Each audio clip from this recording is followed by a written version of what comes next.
How's it going, guys? And welcome to your SummerSlam 2021 review.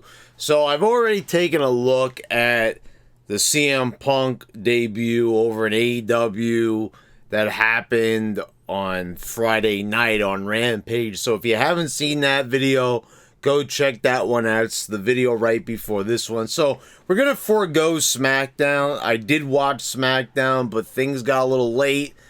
And this SummerSlam review is going to come out, so SmackDown kind of seems pointless now. So I'm not going to review that, but I will mention things that happen on SmackDown throughout this review, where it applies. So we start off with the opener. We've got RK Bro winning the tag titles from AJ and Omos. A decent enough opener. I'm not really too crazy about this RK Bro tag team. I don't see this as a rock and sock connection.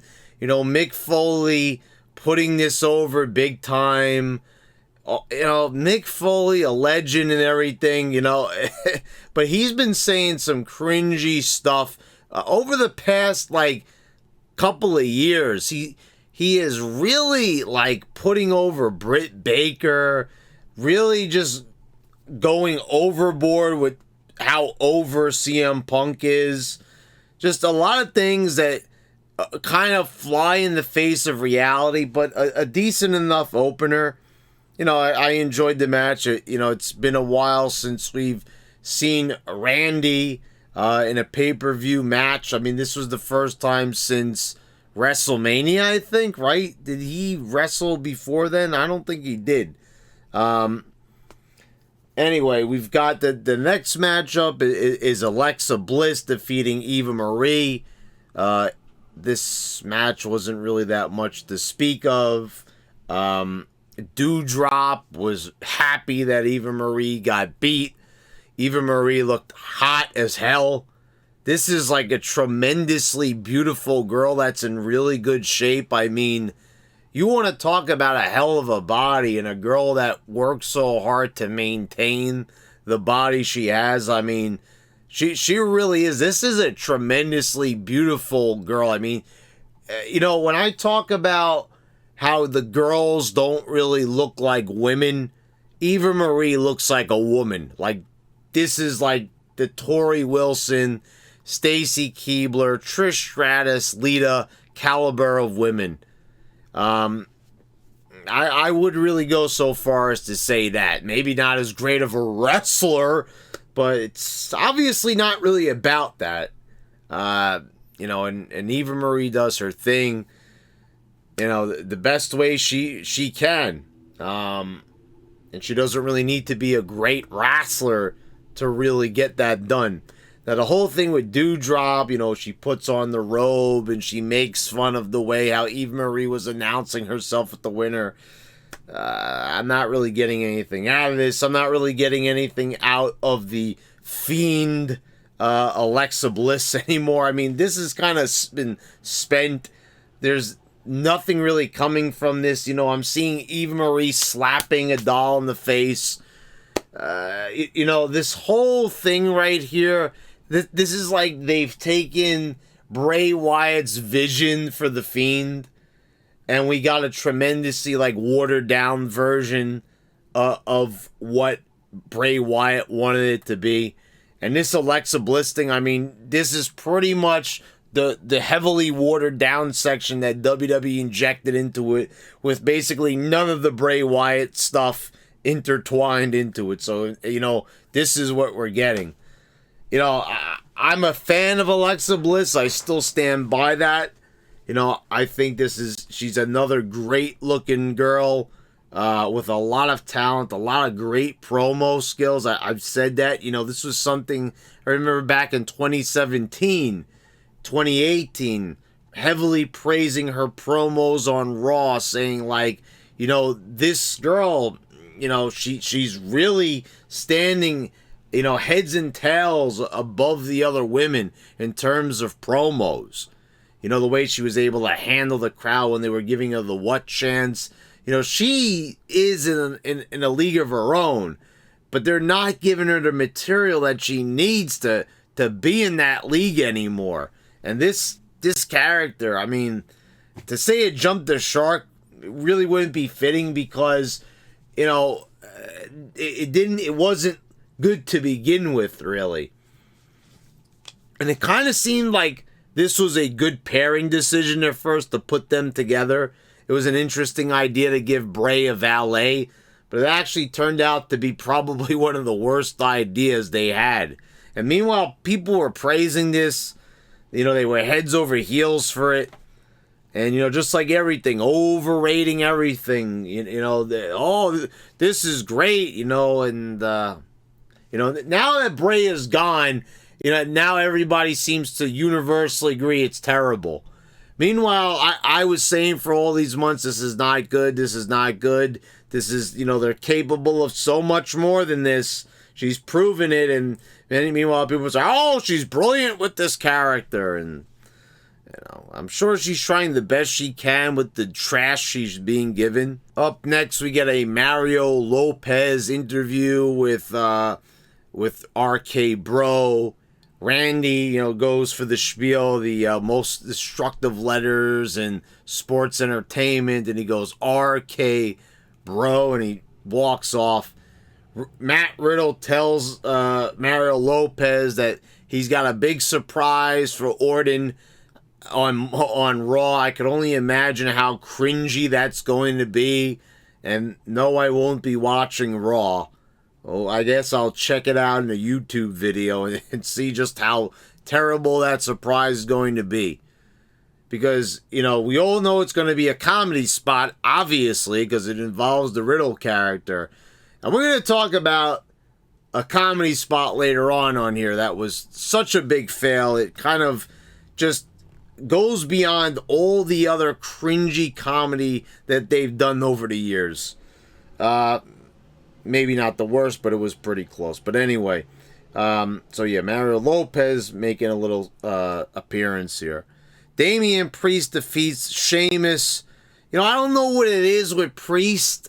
This guy, like, you know, I'm usually one of the proponents for the big guys in there and having two big guys slug it out. But, like, Priest is just like, you know, I don't know about this guy. He just, you know, I don't like his style. I don't like anything about him. The blue, you know, braided dreadlocks. It's just not, you know, not for me. I don't know what the hell it is, but this guy, like, I just don't like him being there, and that's just a personal opinion. I don't really see anything truly bad about him, but just, you know, everything about the bow and arrow entrance, there's no character or anything, and, you know, so he gets the win over here on Sheamus, and, you know, him kicking out of the bro kick. You know, we saw quite a few kickouts on this show. And, you know, having Damien Priest kick out of Sheamus's finisher, and this is like a finisher that Sheamus has, like, put down some, you know, main eventers over time with this. You know, I don't think he was really worthy of kicking out of a finisher in this match, but they gave it to him anyway. He rips off Sheamus's mask, and, he hits his move, and that's the end of it.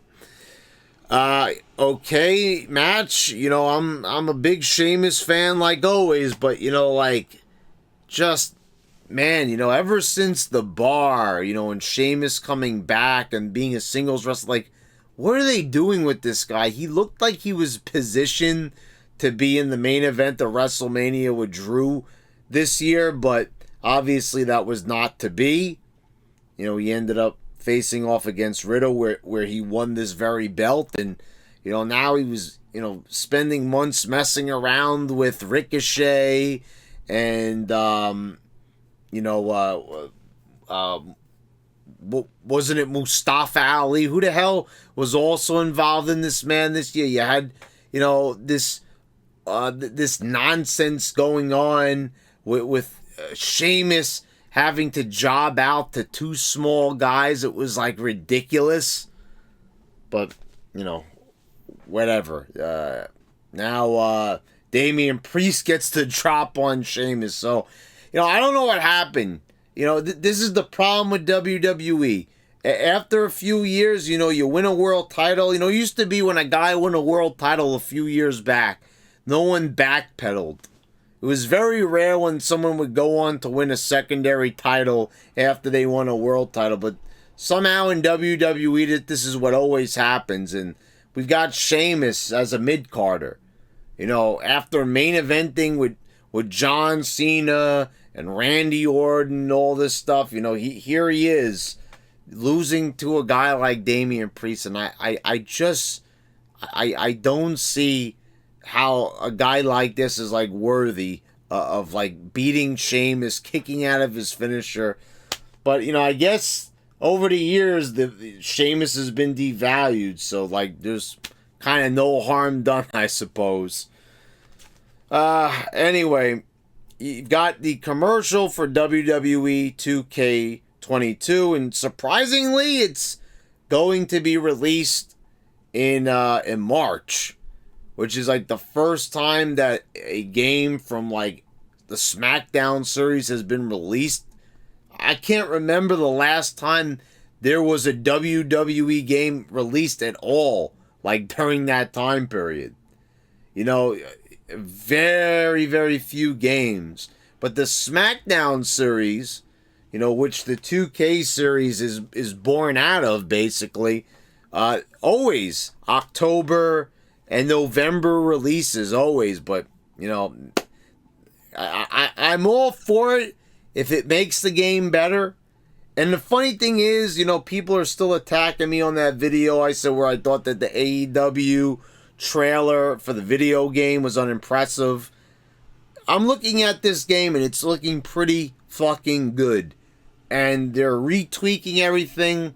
I know that they know if they don't put out a good game that people are going to go nuts.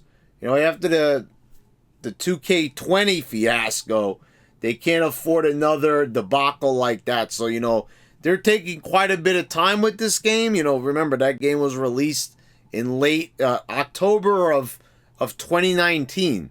So it's been a while. So they're really taking their time with this one. And I trust they'll put out a pretty good product. Like I said, it looks good. I'm kind of curious to see what they mean by they're going to overhaul the whole engine. I assume there's going to be different controls. 2K19. I'm going to be doing a retrospective on that game pretty soon. And I think it is a damn fine wrestling game, I do have to say. But, we'll get to that in time. We've got the Usos defeating Rey Mysterio and Dominic to retain the tag titles. We've seen this match 1,000 times. I don't know why they thought, we needed to see it one more time at SummerSlam. But, decent match, a decent enough match, I suppose. Tiffany Haddish, I have no idea who the fuck that is. I suppose she's some sort of hip-hop star, someone in the hip-hop community. She interviews Damien Priest with a very boring interview. Whatever. She's, okay, I guess, as an interviewer. She's saying, well, that's good for you. Like, this being a little extra there. And, Damien Priest, man, like, this is what I mean also. No character, no personality. No nothing from this guy. Just a total empty vessel as far as I'm concerned. Nakamurphy comes out, and Nakamurphy doesn't have a match. But they do the whole Boogs thing. The whole Pat McAfee marking out, which I do love. And McAfee was really delivering on commentary. I mean, I'll tell you something. Out of all the commentators, McAfee is, heads and tails above everyone else. I mean, holy fucking shit. McAfee is actually a pretty decent commentator. But there's no match. So they basically I guess they wanted to show the live crowd, this thing that we always see every single Friday night over on SmackDown. But I thought he was maybe doing a rematch with Apollo Crews, but no, that was it. Just the performance from Boogs. And McAfee told us this is just the Intercontinental title celebration. Okay, that was weird and unique and sort of unnecessary. I mean, I guess that's kind of like your musical performance. We were going to have Cardi B, but instead we're going to have Rick Boogs perform for you. As far as I'm concerned, that's not really a downgrade. It's sort of an upgrade, actually, for me anyway, in my musical taste. But, I think if you had Cardi B come out there, I think the crowd would probably go pretty crazy for her because she is a popular musical act. But I could be wrong, Who knows? It depends on who the crowd is and what their musical taste is. It's not like JD says. JD says everyone is into metal. And this is coming from a guy wearing a Fear Factory shirt. Not all wrestling fans are into metal, JD. There's actually quite a few people that I personally know that are hip-hop heads. And, there's a reason why that years ago they released WWF Aggression and it sold pretty well because, wrestling has always had rap songs and rock songs in it.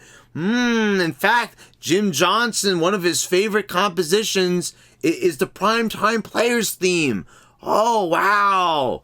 It's almost like you're completely wrong about what you said. Well, that man's no stranger to putting his foot in his mouth, but I'm just saying it's an interesting, thing. A lot of people watch them. That's kind of why I bring it up. It's, an argument for all the fanboys that say, Cardi B, that wouldn't do anything. It would actually do quite a bit. It does get eyes on the product.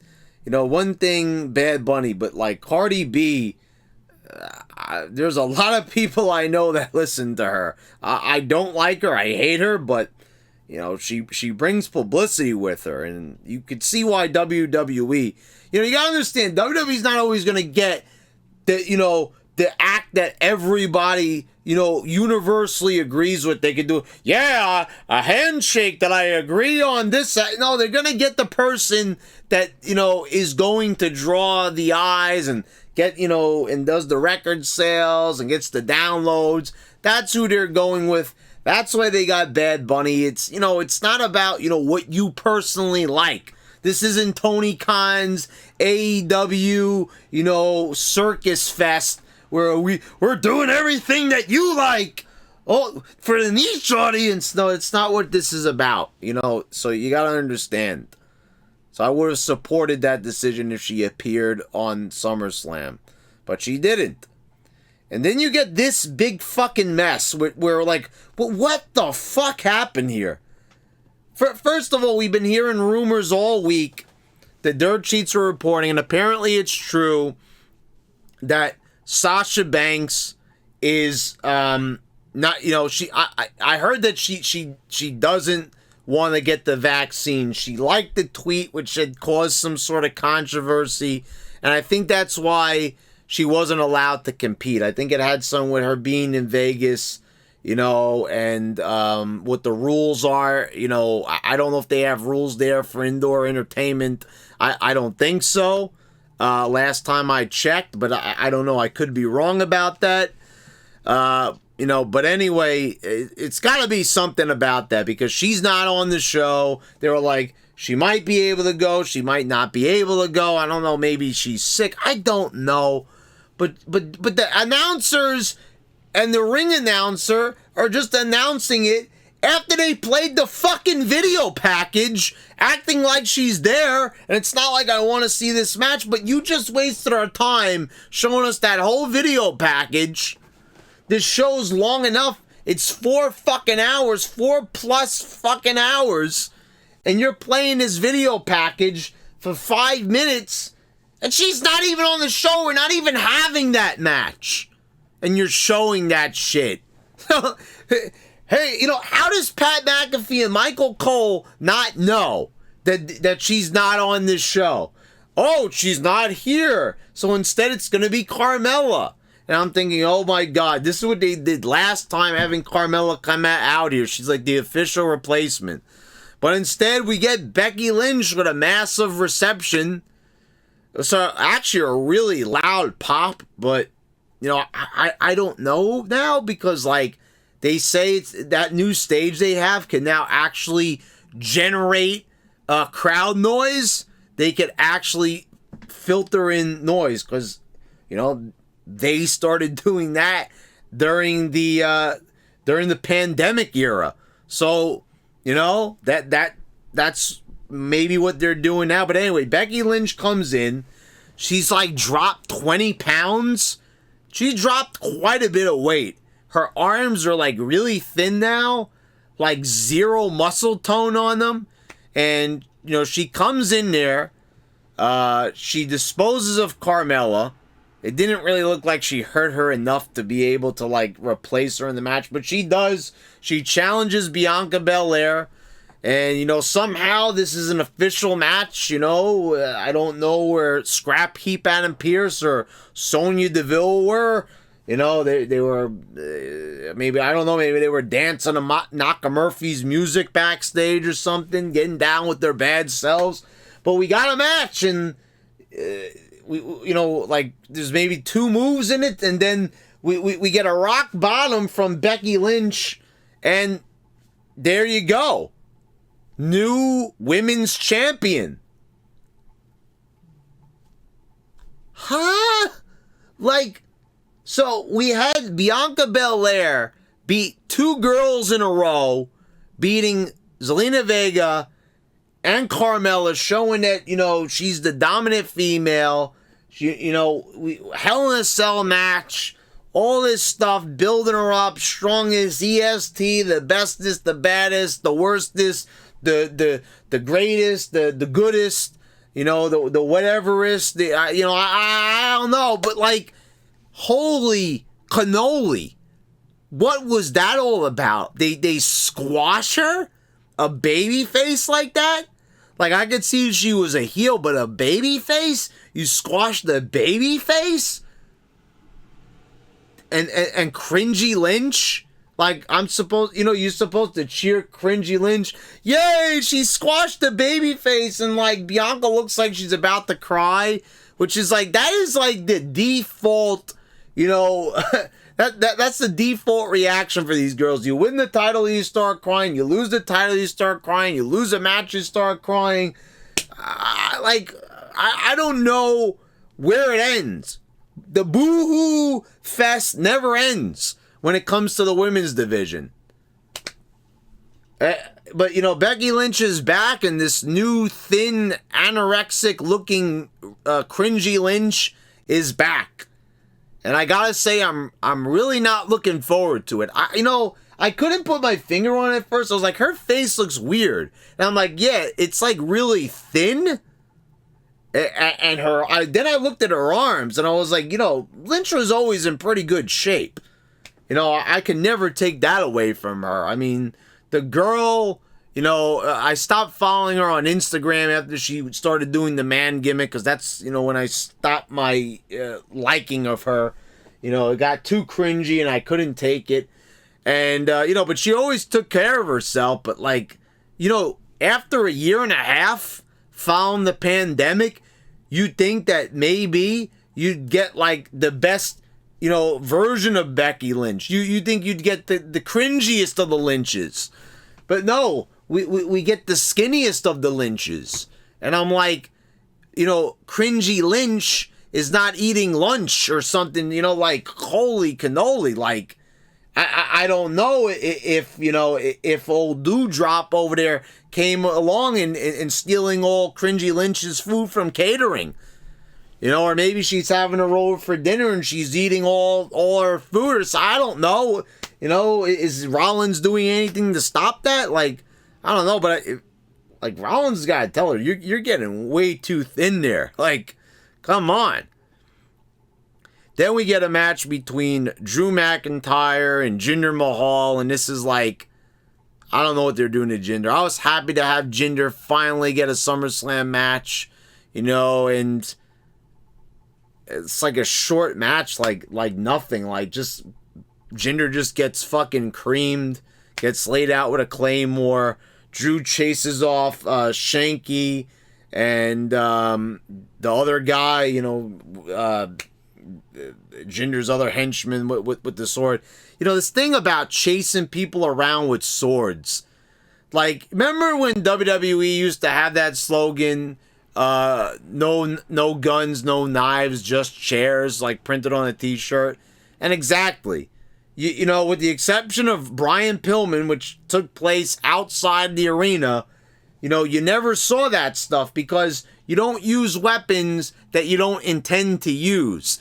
In wrestling, you kind of want, that's why we got chairs, kendo sticks, tables, ladders, 2x4s, the sharpest object is barbed wire, basically, because you never want to bring a sword, because McIntyre's not gonna, what is he gonna do? Is he gonna chop him in half? I know he chopped the table in half, but I mean, like, we're simulating the fact that, like, McIntyre is gonna go for attempted murder. Because, if you slice someone's abdomen with a sword, you're probably going to kill him. I mean, so it's just stupid. It's one thing when it was part of his entrance and he was doing old reverse King Arthur, putting the sword into the stone instead of taking it out. That's one thing, it makes for a cool entrance. But now you're incorporating it, into the in-ring stuff. And I think that's really lame. I think it looks kind of stupid. Then we get Charlotte defeating Nikki and ASH. It's such a stupid name. And Rhea Ripley. Nikki going around in there. She looks like a little silly kid playing dress up on Halloween. There was a lot of weird little botchy, awkward sequences in here. Charlotte takes the title back, which, kind of made that whole reign of Nikki ASH completely pointless. That gimmick is just so stupid. That the costume is just absolutely hideous. Any kid that sees that costume is basically going to say, what the fuck is she wearing? Like, they'll literally just blurt that curse word out. Like, what the hell is she wearing? That's not cool. I mean, you're looking at Superman, you're looking at Spider-Man, you're looking at Batman. I said it. Look at Hurricane's outfit. Look at Mighty Molly's outfits. Their outfits might have been like a little cheesy, but that was the idea, but they were actually kind of cool too and well designed. This was hideously designed. It's almost like she made it herself and she was really bad at making it herself. Anyway, we get Edge defeating Seth Rollins. This was actually, first of all, we'll talk about the entrance. So, first we'll talk what happened on SmackDown. I was watching SmackDown. Rollins is coming into his own with this character. I like how he's kind of dancing as he's coming out, the laugh and everything. He's really comfortable, and it seems like it started when he did this feud with Edge. I think Edge has inspired him, or maybe Edge might have had a talk with him. I feel like Edge has something to do with that. But we get the Brood music playing, but they sort of do like a weird loop. It's just the intro part. And we don't hear the guitar wah. So I was like, oh, well, at least we're getting like, some of the Brood's theme song. And then I'm like, oh, is there going to be a bloodbath? Because, the lights are going out and we have red lighting, and I'm like, oh, we're going to get it. Here we go. And black liquid falls on Seth Rollins. I guess they had some of that black liquid left over from when Randy Orton was barfing it out of his mouth. Remember when the Alexa Bliss was doing that to him? That could have been such a cool segment. But instead, he looks like a seal covered in oil. Arf, arf, arf. Like, instead of, okay, and they call it a brood bath instead of a blood bath, and McAfee is struggling. He goes, I don't even know what we could call that, what we're allowed to call that. So that pretty much tells you right there. They didn't want the controversy of it being blood. even though you see blood all the time on TV, and you know, come on. You know, what would be so bad about, you know, pouring red liquid? Then do what you do when someone bleeds on TV. Don't call it. Just say, what's that red liquid? You know, they used to do that too when Gangrel used to drink from the goblet. A lot of times JR would say that mysterious red liquid. You know, so sometimes they would just allude to it. So, like, you know, what was with the black stuff? Like, why would, you know, instead they just made it like, oh, he was humiliated and you know, and embarrassed by the black liquid, the brood bath. I know it was stupid. Anyway, I like how Rollins was targeting Edge's neck throughout this match. You know, he did do this, you know, he seems like he's kind of wrestling like an actual wrestler, not a spot monkey anymore. But he's still doing stupid stuff like the no-sell superplex into the Falcon Arrow.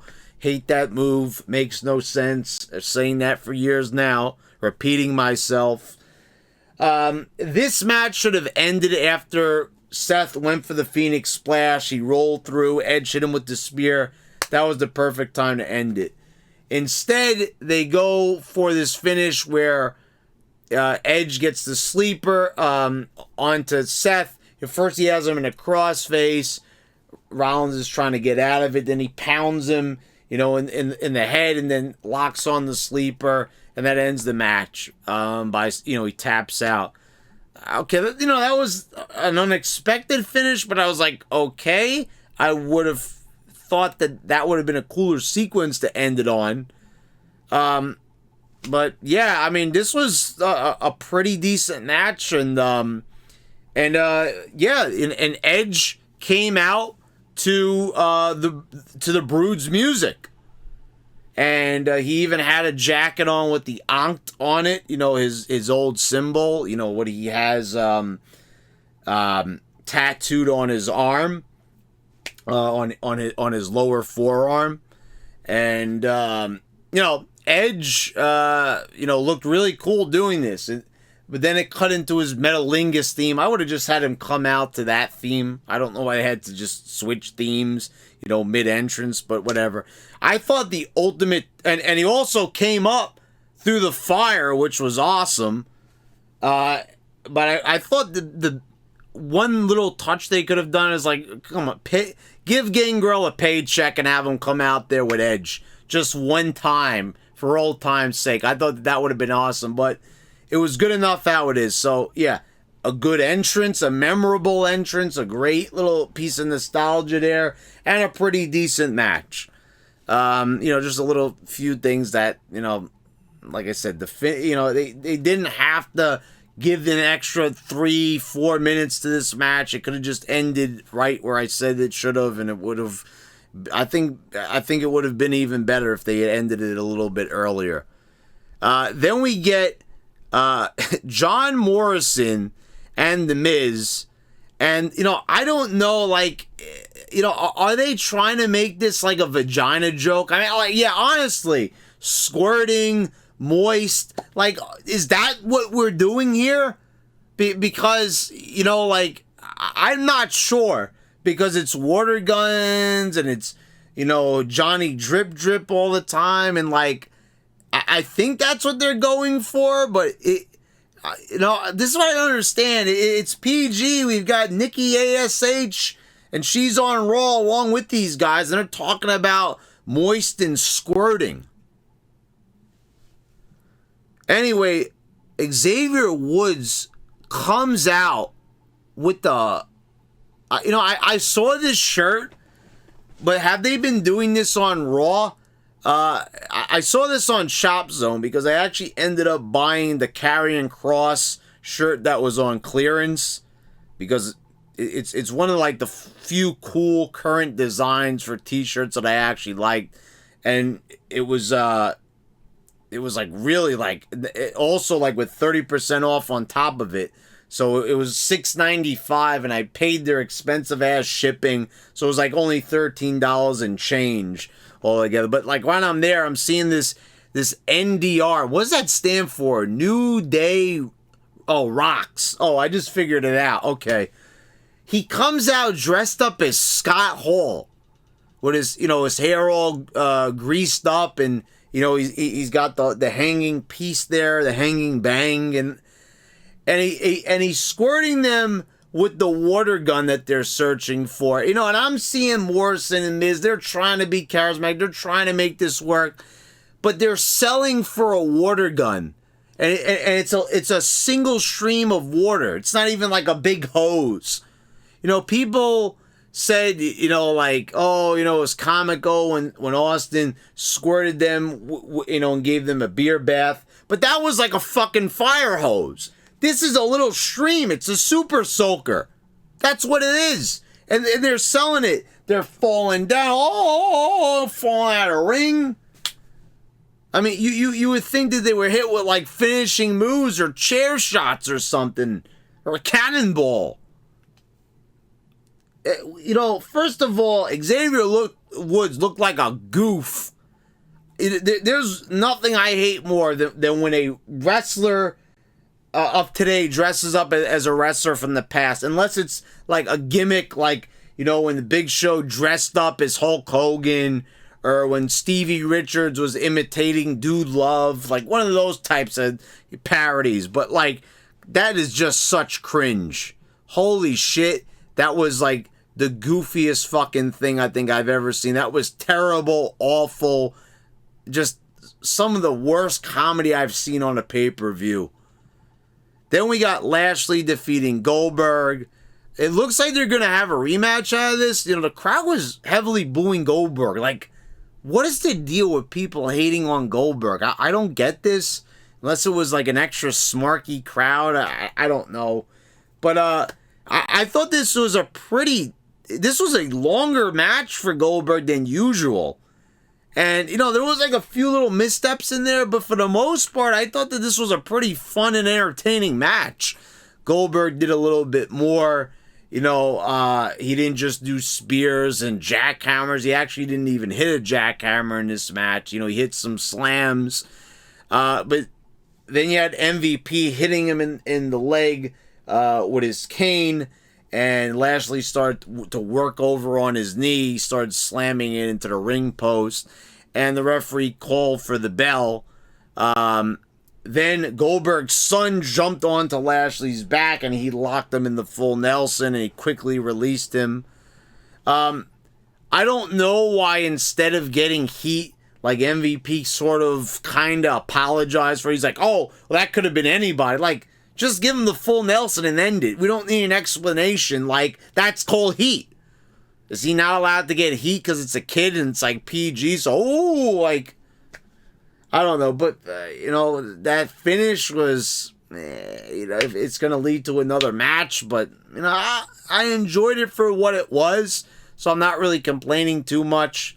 It was, more about the spectacle of seeing Goldberg and Lashley. Goldberg looked in even better shape this time around. Maybe that's why the match was longer than it usually is for Goldberg. But damn, like at that age, he looks tremendous. I'm looking at guys like this, like Goldberg and Hulk Hogan at their ages. And then I'm looking at people like Adam Cole who don't even lift a single dumbbell. And like, it's just a fucking sham. Like, people have like convinced themselves that, these people are superstars and stuff, and they look like complete garbage. Meanwhile, you have 50-year-old men who are looking so amazing, looking better than many of the 20 and 30-year-olds out there. And I think that's a little sad, to be quite honest. Anyway, we get our main event, and it's Roman Reigns defeating John Cena in what was a pretty fucking amazing match. This was really like kind of what I said a few weeks ago about everyone that hates on Cena. This guy always delivers great matches, and this was no different. He, just Cena hasn't been in the ring in so long, but he just like adapts back to it like it's nothing. Quite frankly, I thought it was over after that top rope attitude adjustment. They actually got me on that falsely. I have to be quite honest. I did not expect that.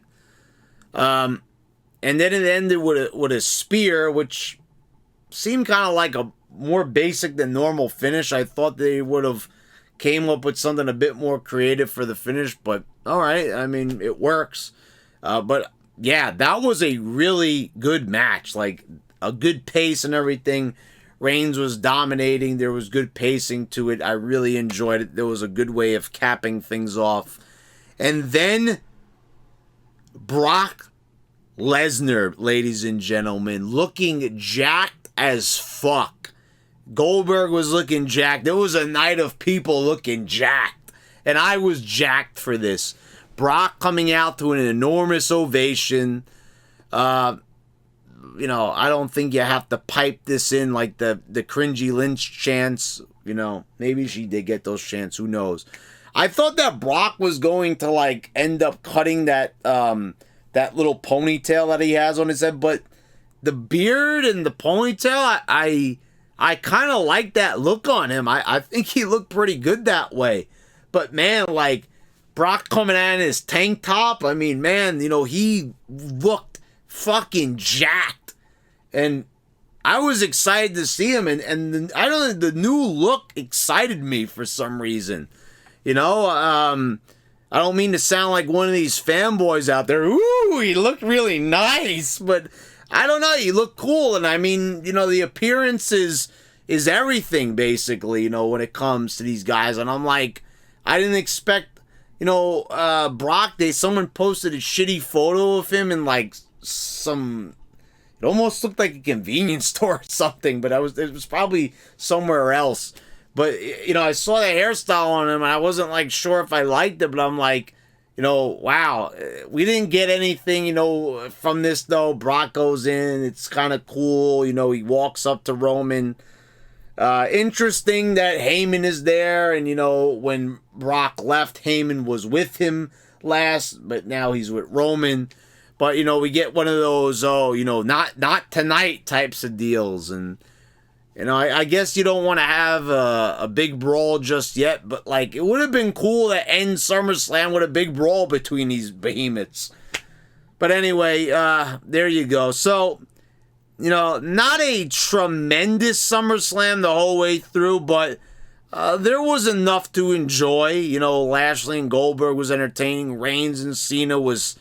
flat out fantastic. Edge and Rollins was a really good match. You know, Usos, Rey Mysterio, and Dominic was decent enough. The opener was decent, and you know, it wasn't a tremendous overall well-rounded show, but there was enough there. It also felt really long, a 4-hour fucking show.